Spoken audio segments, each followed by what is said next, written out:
Hello, and thank you for joining this Port of Los Angeles news briefing.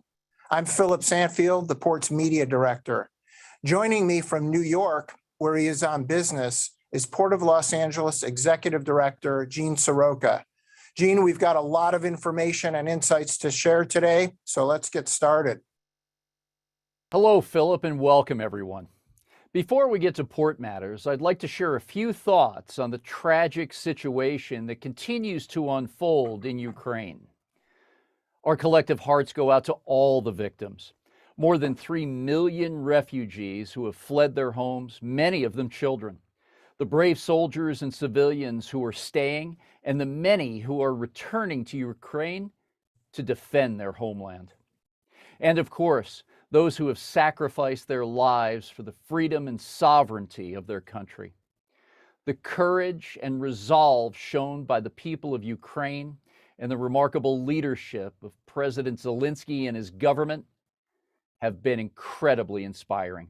I wish them Godspeed in their quest for peace and freedom. Thank you, Gene. Your sentiments echo the thoughts of so many of us. Now, let's move to the business of the day.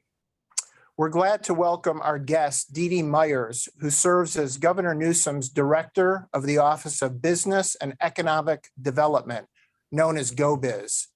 Dee Dee is a senior advisor to the governor and instrumental in the state's efforts to address supply chain issues and invest in California ports. We're looking forward to that conversation in just a few moments.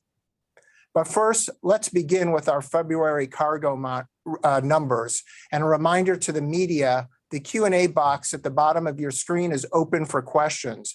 Please include your name and affiliation. Gene, what are the takeaways for February? Well, to begin, yesterday I was in our nation's capital attending a meeting at the White House hosted by Department of Transportation Secretary Pete Buttigieg, National Economic Council Director Brian Deese, and outgoing Port Envoy John Picari, where we announced the new project, Freight Logistics Optimization Works, or FLOW. This will be a nationwide look at supply chain information sharing that we've been campaigning for years. Joined by 17 other organizations, we're off to a fast start, much more work to do, but I'm very encouraged by the spotlight that continues to be shined on our supply chain. And Philip, the latest data at the Port of Los Angeles reveals an exceptionally strong cargo volume for the month of February. And that's because fluidity and velocity on our docks continues to improve. Like January, February was another record-breaking month here in LA. Overall volumes of more than 857,000 20-foot equivalent units represent the best February in the port's 115 years. In fact, it eclipsed last year's all-time mark by 7.3%. Growth continues to be driven by imports and empty container repositioning. On the import side, we processed more than 420,000 TEUs, about a 2.5% increase compared to last year.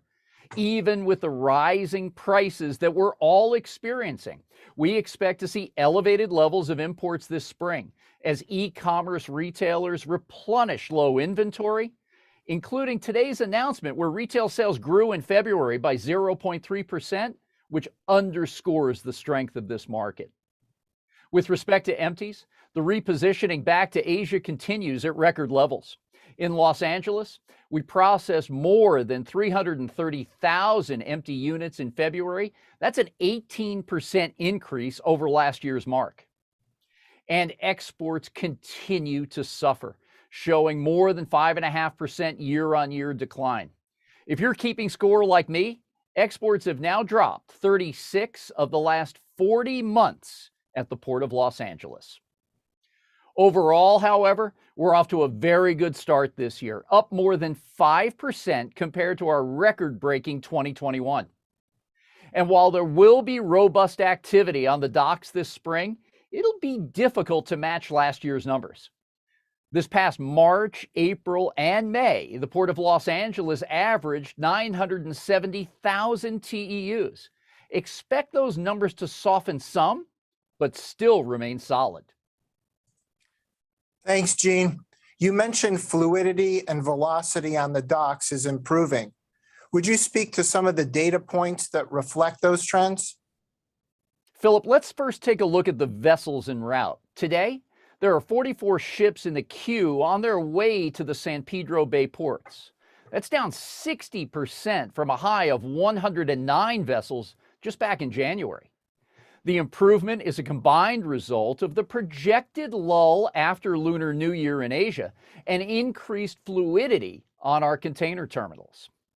In the weeks ahead, we expect to see an increase in vessels headed our way as retailers begin a big push to replenish shelves.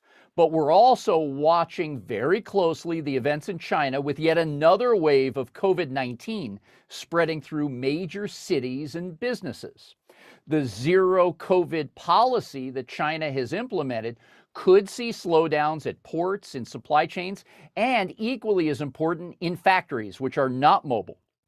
We're going to be watching this closely and seeing what kind of traffic patterns, energy consumption, and even pollution looks like to see how quickly factories can ramp back up if they are forced to close down for short periods of time. Second, our efforts to get imports and empties off the marine terminals faster has resulted in improved numbers. Container dwell time on terminal stands at 5 days versus a peak of 11 days last fall. And on-dock rail dwell is currently at 4 days, compared to a high of 13.5 days last summer. In recent weeks, though, we have noticed an uptick in both rail volume and dwell time. We're working daily with the National Economic Council and the Western Railroads along with PHL to try to smooth out some of this curve. We're also seeing fewer labor gangs or shifts cut during the workday, which indicates that the Omicron outbreak that hit our region this winter is subsiding. It also tells us terminals have more space to maneuver and are not being forced to turn away work shifts. For example, in December, there were 550 gang cuts, and in January, there were 600. However, in the month of February, that number dropped sharply to only 200 cuts. We're moving in the right direction. Lastly, a few months ago, we started using the Port Optimizer data to track the velocity of cargo leaving our terminals. In November, we were moving about 170,000 containers off our docks over a 30-day period on average. Now, terminal throughput is above 200,000 containers over that 30-day measurement period. That's a 16% improvement from what we experienced just last peak season. It's now my pleasure to welcome Dee Dee Myers. As many of you know, Dee Dee was the first woman to hold the position of White House press secretary during President Bill Clinton's first term. Dee Dee's vast experience also includes more than 3 decades in public and private sector work. She's been a talk show host, a best-selling book author, and now, as Go-Biz director for California, a cabinet-level position. She's working across sectors to build our state's economy. Dee Dee, thanks so much for joining us today. I'm so pleased to be here, Gene. Thank you so much for having me. One of the hidden pleasures of this very difficult supply chain crisis has been working more closely with the Port of Los Angeles. So thank you so much for having me. As you all know, unlike other states, California doesn't own or operate our ports, but the ports are absolutely critical to our economy, and supply chain disruption is both a statewide and a national issue. So I love how the words supply chain aren't just the realm of logistics geeks like all of us anymore, but there's something that regular people now talk about as they've come to better understand the connection between their Amazon account, ships backed up in San Pedro Bay, trucks on the road, and that package arriving on their doorstep. So I think that increased awareness has been helpful as we try to address these challenges. We've seen some improvement. Gene has certainly outlined a lot of the improvement at the Port of Los Angeles, but overcrowding of containers, shortage of equipment like chassis and empty containers, backlog of cargo vessels, those all continue to be major challenges to the supply chain, and the state has stepped up to try to play a constructive role in trying to untangle some of those. From the onset of the pandemic, we at Go-Biz have worked very closely with our colleagues across state government and in the private sector to understand the needs of our businesses and our essential workers and our consumers. And so, to do that, we knew from the very beginning that it was critical to bring together the diverse network of supply chain stakeholders and to really to discuss and understand the challenges and find creative solutions. So our first step was last September, we partnered with CalSTA, the Port of Long Beach, Cal State University Long Beach, to create what we call the Supply Chain Success Initiative. And through that process, we brought stakeholders across the chain together to try to understand the short-term and long-term challenges and identify some concrete steps that we could take. Those included creating more temporary storage space for containers, increasing access to chassis, transitioning all players to 24/7 operation, a long-term process, collecting, sharing, and using data more efficiently and effectively, growing and preparing the workforce, and finally, using state funds to invest in infrastructure to increase capacity and resilience into the future. Following on that, the governor issued his executive order, N-19-21, which directed all state agencies to begin to address the challenges we identified. Step one was to create an interagency supply chain task force, which I co-chair, that includes the agencies I just noted, Go-Biz, CalSTA, CDFA, obviously our ag business is critical, and the governor's team to begin to identify and also implement these solutions. We have a lot more work to do, but we've made some progress.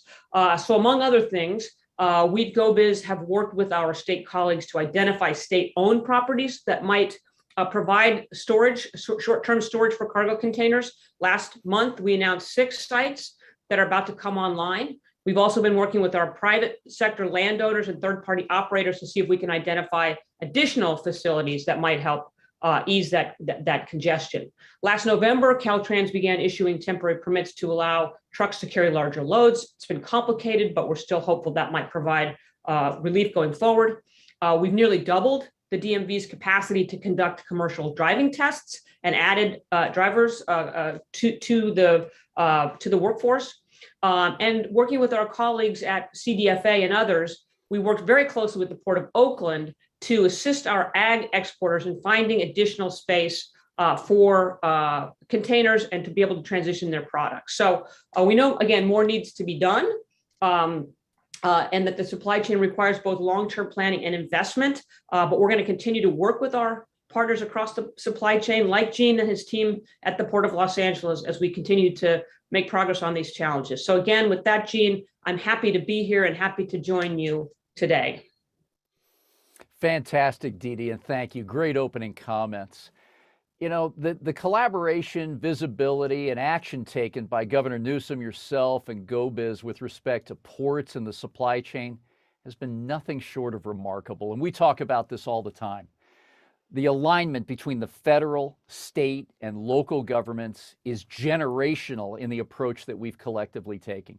The Infrastructure Investment and Jobs Act outlining $17 billion for ports and waterways nationwide.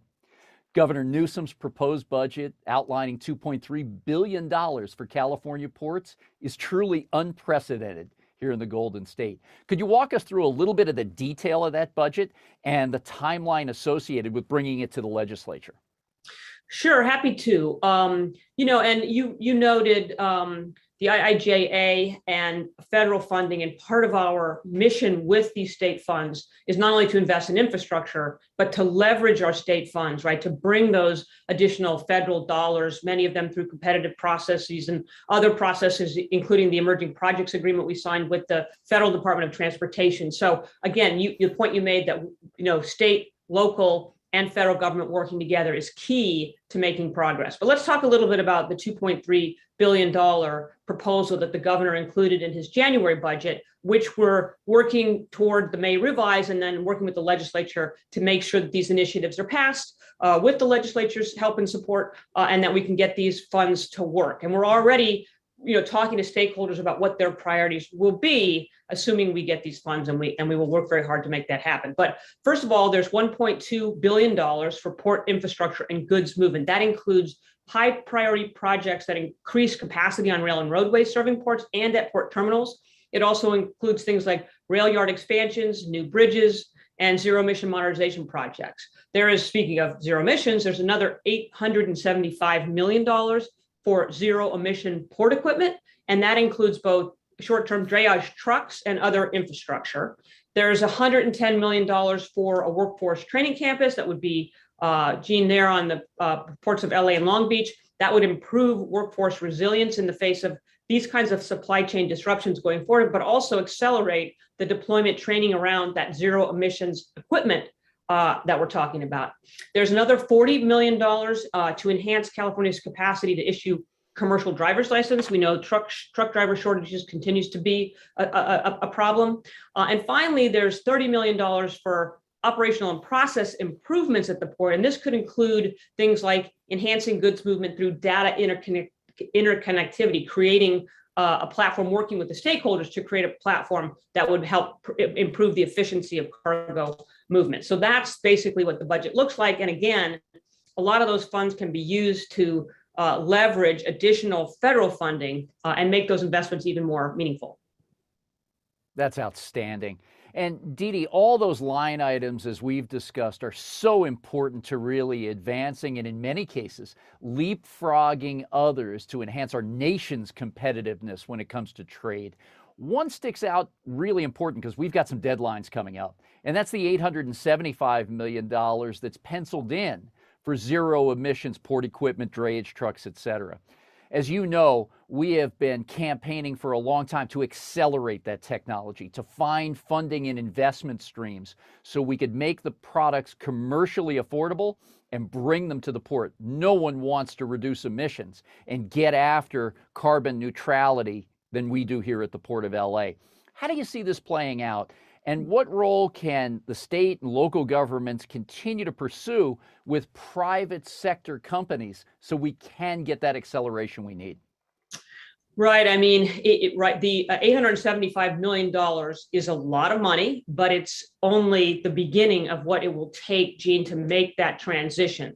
So what we're trying to do with that investment is provide the certainty that we'll need to motivate private capital. And that will, and other players. It will come from, making progress in this will come from both state investment, the regulations that we craft to try to incentivize movement, market-based carbon trading systems, federal investment, as we just talked about, and of course, private capital. So the hope again is that 875 can accelerate the market, bring down costs, give port operators like you all the confidence that you need to trust that this is coming and that these solutions work.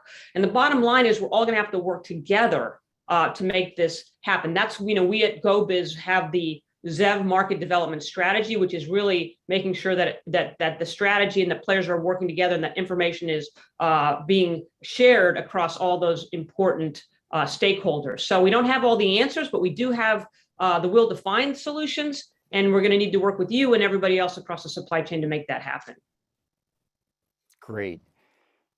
And from California Port's perspective, we've got 11 municipal ports in our state. And as it's been said before, once you've seen one port, you've seen one port. Yeah. Each one of us has a common thread about how important we are to our community and the great ties that we have in Sacramento with the administration. But we all have different customers, different needs, and different ways of doing business. How can we weave that part together when it comes to process improvements and information flow as outlined in the budget as well? What's your vision in this area?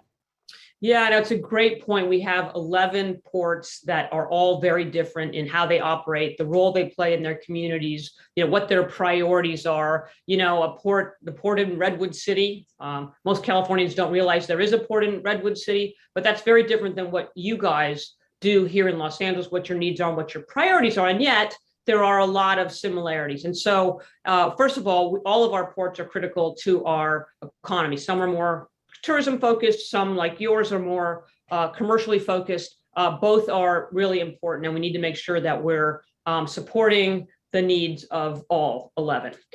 So one, of course, the top need is infrastructure. I think we know that there's been a under investment in infrastructure across the ports in California and around the country, although we've been a little more underfunded because sometimes Washington forgets that we're here on the West Coast with our very important series of ports. So one of the things we want to do is make sure that we're creative in investing in infrastructure and that we work with the communities to understand exactly what they need. One example is in Humboldt, we at Go-Biz assisted the county there in establishing an enhanced infrastructure financing district for the peninsula there in the Harbor District. And that will support a variety of projects, providing new tax revenue for terminal improvements, energy and utility infrastructure, emerging added value industries there, such as forest products, aquaculture, and offshore wind. We want to incentivize the acceleration and the development of these new industries that we know can create not only jobs, but help with the transition to clean energy. So that's one example of a project in infrastructure, working with that community. We want to do that. We want to repeat that process around the states. Climate, as you mentioned, Jean, is critical. Ports are going to play a key role in reducing our emissions and transitioning to clean energy. So the 2021 Budget Act committed $3.9 billion towards ZEV acceleration over the next couple of years, and the current budget would commit another $6.1 billion to that process. So we want to make sure that some of those funds get spent at our ports to make sure that we're moving toward cleaner air and cleaner systems. And finally, innovation. We know we need to recognize the moment that we're in.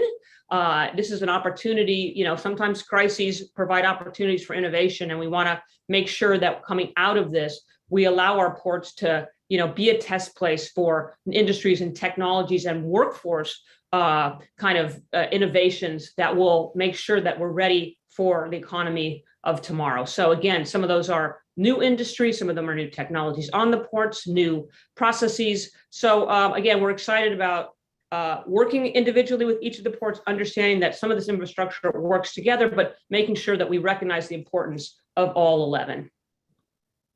Oh, that's great intel, Dee Dee. And we could see that wide reach that you have, even in our industry, and then how it crosses into other segments that can be so influential into what our California ports do. We've got media outlets on this monthly call, Dee Dee, as you know, with strong regional, national, and international brands and circulation. Any other thoughts or observations you'd like to share? Again, Gene, I just want to reemphasize how important the ports are, particularly the port complex here in Southern California. I'm also, you're in New York, but I'm in Los Angeles.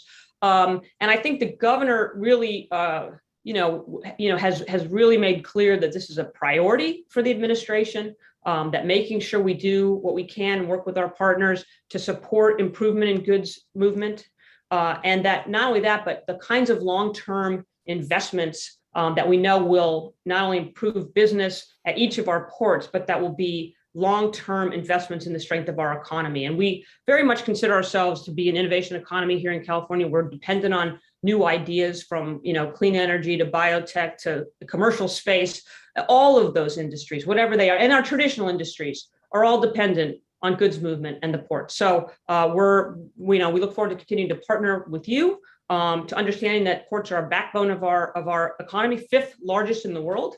GDP that beats everybody in the country. Anyway, we're just glad to be here to answer any questions folks have. That's great. And the same DNA exists with that planning on the nation's first ever training center for the goods movement and supply chain sector that we'll look forward to working with you on as well. Just absolutely super. Very important to the governor to invest in that specifically. I mean, there's a lot of places you could go for funding for that, but he really wanted to step up and make a statement by saying, here's what we're going to propose $110 million to invest in that, to make sure that our workforce is supported and ready for the next, the next phase of goods movement, whatever that looks like.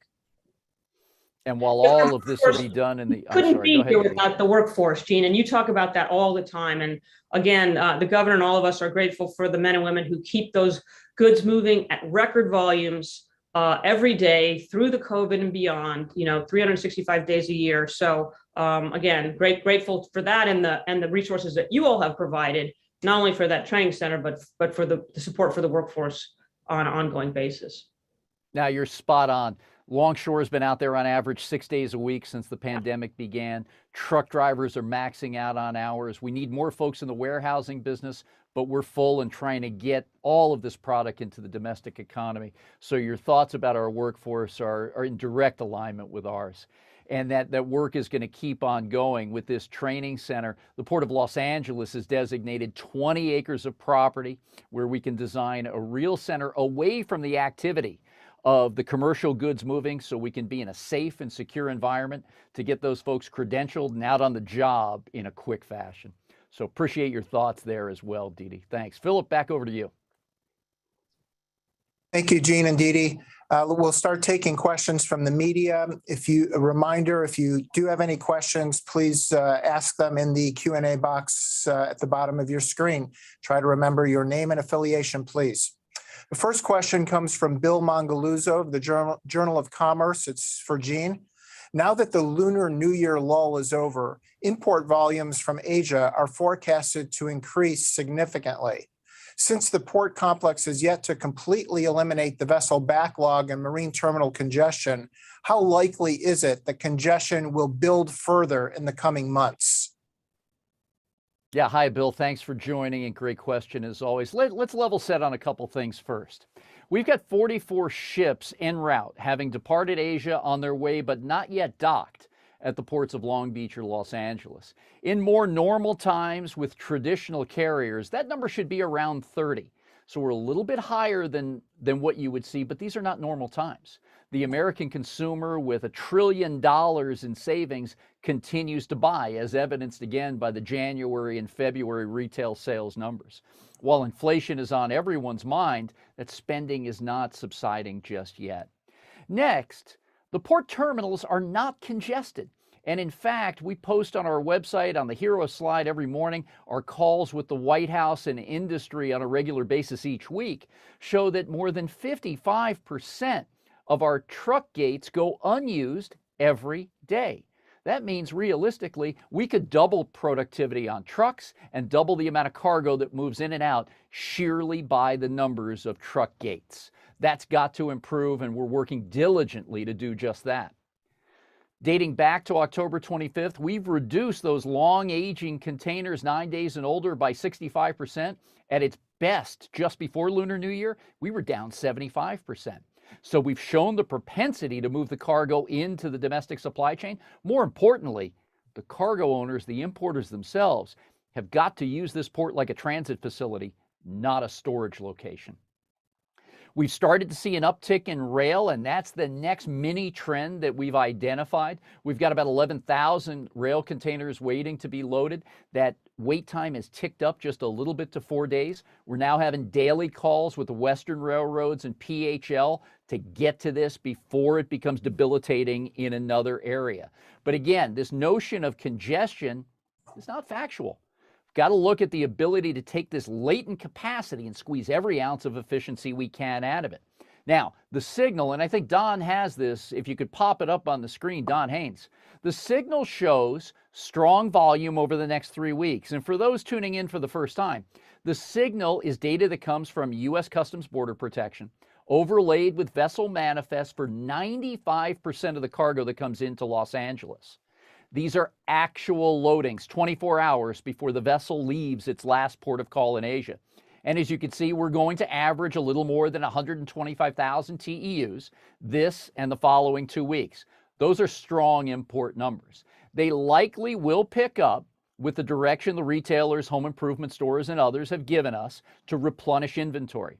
The inventory sales ratio nationwide is the lowest it's been since 2011, and we need to build up that safety stock because we're still buying so much. We've got to look at those pockets where inventory has been light and improve their strength.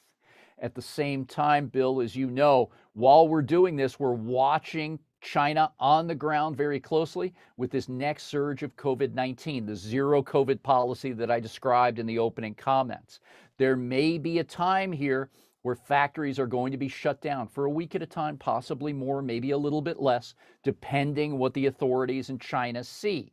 That could mean that we'll get another small lull, and then it could look like a hockey stick. If the factories come back and they try to catch up on purchase orders, there'll be another surge. If they bypass orders just to catch up with increasing demand, that'll have a different look too. But we're on the phone each night. We're talking with our colleagues and friends overseas that we've known for decades and trying to keep up with some other observations around factory strength so we can have a better look at this. But the best we have right now is looking at this signal of actual loadings so we can position that great institutional knowledge, skilled labor, and our machinery to scale better to the changes in the industry, whether they be the mini trends that I've talked about, or allowing us to see around corners and over hills better than we've done in the past. So this is a developing story, Bill, but we'll stay close on it. Thank you. Next question is for Dee Dee. It comes from Stas Margaronis of the American Journal of Transportation. California ag growers and exporters, in fact, exporters across the country, have been hit hard by a variety of supply chain challenges. What, if anything, can the state do to assist? Yeah, it's a great question, and we do hear from our growers on a regular basis. It's been a very challenging period for them, particularly because some of the shipping lines, as you all know, given the economics and the timelines of their services, have often skipped Oakland, the Port of Oakland, which is a key export port. And so we've done a couple of things. First, we've tried to continue the conversation with the shippers. Our Secretary of Transportation, David Kim, at that time, and our Secretary of Agriculture, Karen Ross, sent a letter to the shipping lines asking them to please reinstate service. We tried to keep that conversation going, work closely with our federal partners. We've also worked with the Port of Oakland to create a pop-up site, and again with our federal partners, to help the ag growers be able to position, to be able to get access to the containers that they need in a timely fashion and the chassis that they need, and to be able to transition their supplies there at the port. That's in the process of opening. It should be up and running in the coming days, we hope, and that will hopefully provide some more fluidity in that system. We got a great assist from the federal government, that the FDA, the Federal Department of Agriculture, helped with some to be able to subsidize not only the creation of that site, but the growers as they use that site. And so we're looking for additional space around the port to be helpful with that, and additional solutions as we go forward. But understanding exports are down. Those ag commodities in particular are they're perishable. The main part of the growing season is coming, and we need to try to do all we can to pressure, to continue to be able to move those containers quickly in the coming months. And one of the things we did last year, I'll just note, was to increase truck weight limits on certain ag products particularly during peak season, so that we could move products more quickly to market, so that they could move their products more quickly to market. So looking at solutions across the board, but understand this is an ongoing concern. Thank you, Dee Dee. We had a quick follow-up to your question, to your outline of the budget. Will that actually, how will that play out in the next few months? Does it go to committee? Are you expecting any challenges? And when do you actually see this, the budget being approved? Yeah, the budget follows the normal timeline. And so we're working with our partners in the legislature across the governor's entire budget, but particularly around these supply chain questions. As you know, there's a select committee on ports and supply chain, and obviously a lot of members almost all members have some skin in this game, because they have some piece of the supply chain in their districts and understand, work with stakeholders. So we're very optimistic as we move through this, but again, we're going to work with our legislative partners. The next beat is the May revise, which will come mid-May. And then, as you know, all the work has to be done by the end of June. So we're hopeful that we'll be able to work with the ledge to get all of this done. Meantime, like I said, we've begun a process of conversations with stakeholders to understand their priorities for the spending, so that we can hit the ground running. Again, this is an opportunity not only to invest in specific projects, but to leverage these monies to bring more federal projects and to bring a more holistic view to supply chain investments going forward. So we're moving forward on both of those fronts. Getting the funding confirmed and implemented through the legislative process, the governor's budget process, and then being able to hit the ground running by having a head start on what we know people prioritize for how we would spend that money. Thank you, Dee Dee. Gene, several questions have come in about the White House announcement yesterday regarding the National Freight Logistics Data Initiative. Can you give us a few more details about the plan? And also, a few folks have asked, is how the Port Optimizer fits into this. Is this build on what we're doing here in Los Angeles with the Port Optimizer? Yeah, thanks, Philip. It sure does build on what we've been doing for the last 6 years with respect to information sharing. And this is something we've called for some time, a nationwide port information sharing system that combines elements of the supply chain across the spectrum, all the way to the store shelf. We find ourselves looking at other countries of a trading base. In Germany, Dacosi has been in place for the better part of 3 decades. Nextport in Belgium, Calista in Singapore, and so many others that I've recognized from my time working overseas in Asia and the Middle East, in addition to Europe. The work here is about sharing more information so we can have a better look at what's coming at us and be prepared. We need to help the American economy that's 70% driven by you and me buying products at the retail level.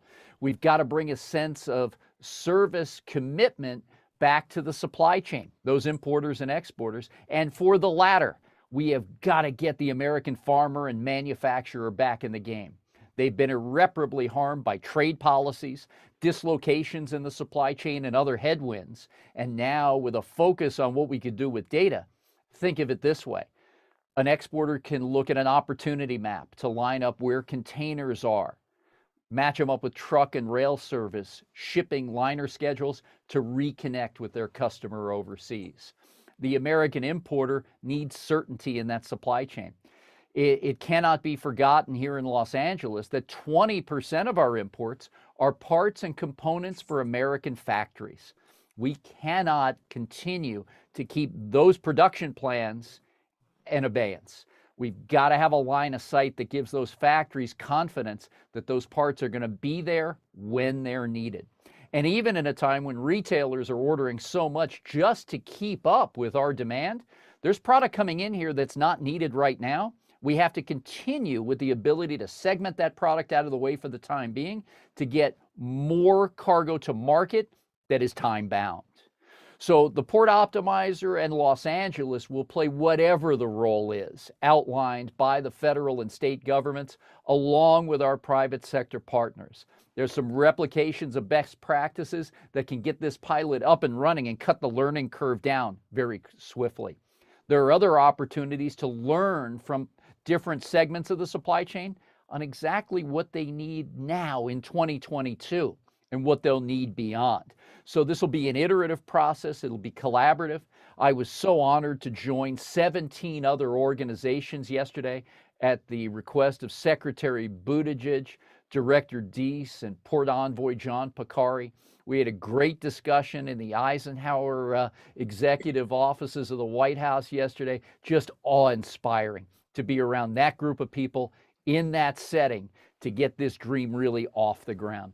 Much more work to do. We're going to be getting together and rolling our sleeves up, bringing in subject matter experts, but I am absolutely excited about the possibilities that this administration has brought through information sharing and the motivation they've given all of us. Thank you, Gene. There are 2 questions on the ILW contract. They're going to combine them. They're from Jeff Berman of Logistics Management and Paul Berger of the Wall Street Journal. Essentially, the questions are, how do you view the prospects of a deal? And also, what is your message to importers and exporters using the Port of LA about potential disruptions later this year?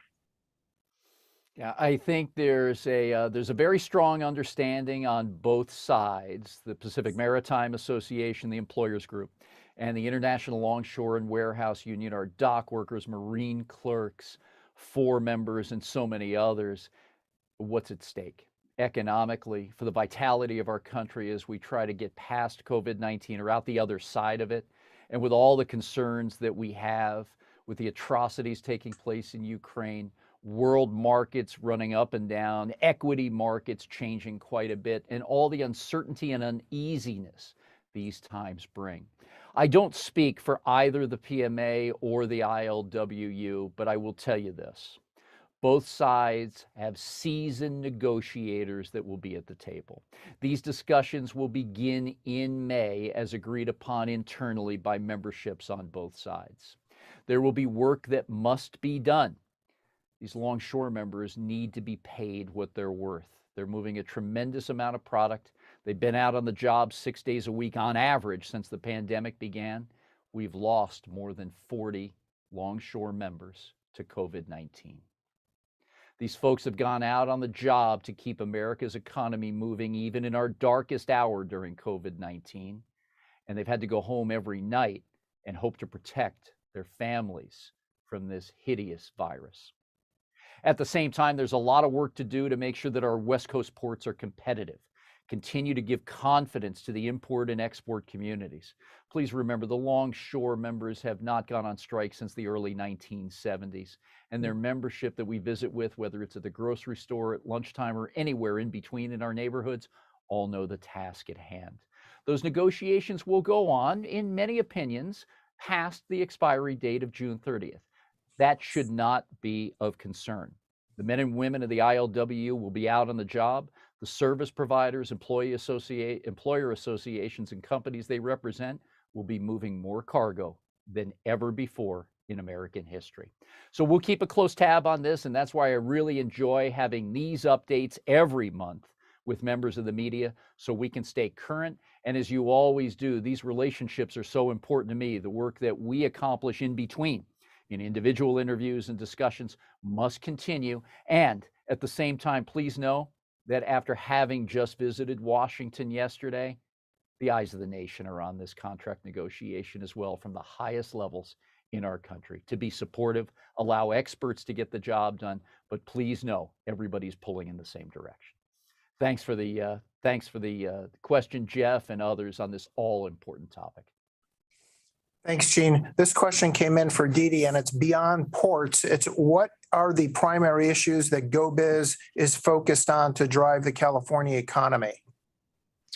Yeah, well, thank you for that. Obviously, we've come through a pretty challenging couple of years with the COVID and then the COVID-induced recession and just the ongoing challenges that we face. Fortunately, we're in a moment now where infection rates are low. And we're able to kind of move forward. So I think, we're always interested in how can we support the innovation economy that is the backbone of California. We have, again, the 5th largest economy in the world. We passed the UK after Brexit, and we want to maintain our dominance. And again, what drives that economy is new ideas, innovation, new technology, the best higher education system in the world. A consumer base of 40 million people, a lot of other assets. And so what we at Go-Biz are working on are making sure that we work with our employer community and our business community to make sure that the business environment here stays, inviting for companies to come, to invest, to create jobs, and to grow. We're doing that through a number of initiatives. Most recently, the governor passed, not only proposed, but passed in an early action budget, the reinstatement of the R&D tax credit and the net loss carry forward provision in the tax code. We think that's a big help to our business community, particularly again in those innovation focused businesses, but across the board. At the same time, we need to provide protections for workers and investments in smaller businesses. And so we've, in addition to those big things, the NOL and R&D reinstatement, we expanded our small business COVID relief grant program. That's already provided $4 billion to small businesses to keep them on their feet and moving forward as we, get through this pandemic and all the impact that it's had, particularly in sectors like restaurants and entertainment and travel and tourism. We also conformed, the governor in the recent early action conformed tax policy around 2 federal programs, the Restaurant Revitalization Act and the Shutter Venues Act, to make sure, again, those 2 hard-hit industries get a little additional relief. We at Go-Biz also believe that the transition to clean energy is an enormous economic opportunity. And so you heard about some of the investments that the governor has proposed and is making in the transition to zero emissions. we manage the go-to-market strategy for that piece of the economy. We're also very excited about trying to bring home the supply chain around critical components like lithium. And so we're working very closely with the stakeholders in Imperial County, if you're familiar with that, where around the Salton Sea, there is one of the world's great stock stores of lithium and other critical minerals. And so we're working to create a ecosystem there. There's already a lot of work done by our private sector partners in using geothermal power to extract lithium from brine deep beneath the Earth's surface in the greenest possible way, the greenest process on Earth right now, and then to try to bring back some of the other critical components of that industry, cathode production, battery production, to not only to accelerate the transition to clean energy, but to reshore some of the supply chain for both economic and national security issues. So those are among the priorities. Obviously, supply chain continues to be one of the things that I spend and my team spends a tremendous amount of time, not only our group, but working across the government. And so those are, but we're very bullish on the state of the California economy. We saw, record job growth in the last year, more than almost 1.2 million new jobs created in 2021. That exceeded the original estimates. We need to continue to invest in that to make sure we keep that momentum going. There's still a lot of work to be done, but again, we're optimistic that we're on a path to full recovery. So thanks for that question, and happy to provide any other information that might be helpful. Thanks, Dee Dee.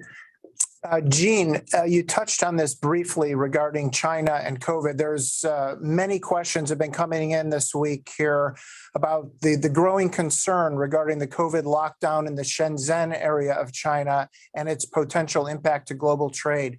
How much trade from Shenzhen comes into the San Pedro Bay, and how concerned are you that this could have a significant impact? Sure. To continue, Philip, from what we discussed earlier, there's something that happens in the supply chain every day, globally, right here at home or in between, that affects us. We've got to be resilient. We've got to be able to move forward and quickly to be able to scale to those changes on our landscape. South China business is very important to us. It represents about a third of all of our inbound cargo. And when faced with this issue last summertime, with the second wave of COVID moving through, we saw a lull in cargo production movement out for about a week and a half. Now, it really depends on how severe this particular wave is, what the central government is going to do in an effect to get workers back on the job, find replacement workers, or anything in between. There are a few unknowns here, and that's why I mentioned a bill that it is a developing story. With the Omicron variant here in the United States, we've got a look that says you need to be at home for 5 days, according to the authorities. It's a little bit different in China. So we'll continue to watch this. And again, if a factory shuts down today, the impact that it will have on cargo movement is not going to be felt for weeks to come. So we have to watch that and the timing as well. Their recovery, workers getting back on the job, and how quickly they can pick up on orders that have not been processed and then catch up with ongoing purchase orders will be a question at hand as well. But I will say this, that if in the event we have a lull due to shutdowns at ports, terminals, factories, other businesses that convey the cargo, it's going to give us a chance to catch up even more so than we have done right now. I mentioned we've had a spike in intermodal cargo. We're working diligently to get those containers on trains, move them out, to build westbound rail cars to bring in, and also focused on exports. We've got probably 44 ships moving across the Pacific right now, as reported earlier. We've got to work some more of those down to be ready for that, again, hockey stick look at an approach that brings more cargo when folks are safe to go back to the work site. So again, you can't jump at shadows. You can't run around with your hair on fire. We're going to look at everything for what it's worth based on data and the facts, and we're going to continue to be as resilient as possible. But this is right up there with the things that we watch every day and how we must be able to use this information to process cargo here on the ground and get ready for when folks go back to work. Thanks for the questions. Appreciate it. Thank you. We have two more questions and then we'll wrap up unless any more come into the Q&A box. This first one is for Dee Dee. It's from Mediha DiMartino at the Los Angeles Business Journal. She's asking, of the governor's overall $2.3 billion invested into ports, how much will go to address bottlenecks in the supply chain or will likely be allocated to the two local ports here in Southern California?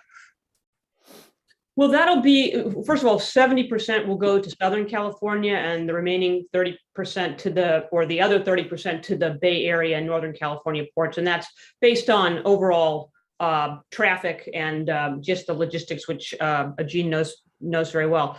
And then the rest of it, I mean, within those two large buckets, exactly how that money gets allocated will depend on, what the stakeholders tell us their priorities are. I mean, the priorities of the spending overall are a couple of things. One is, to solve short-term problems if we can do that, but more medium and long-term investments to increase the efficiency and resiliency of the supply chain all along the from end to end.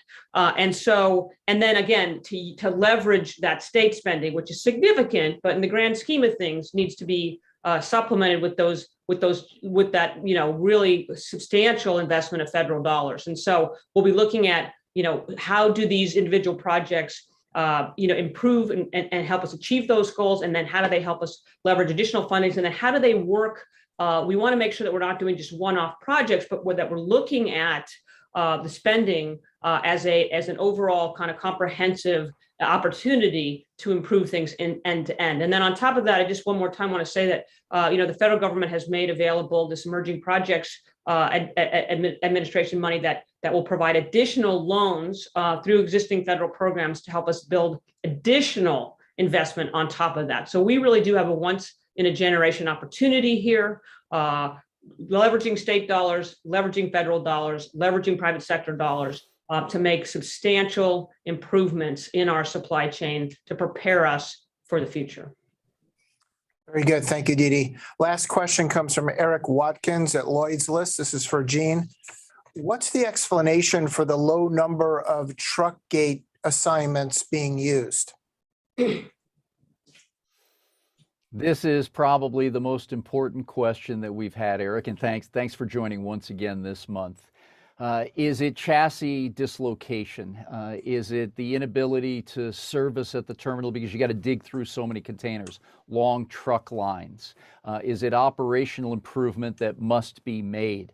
Are there other things that we're not seeing that have to be brought to the forefront? Probably those and many more.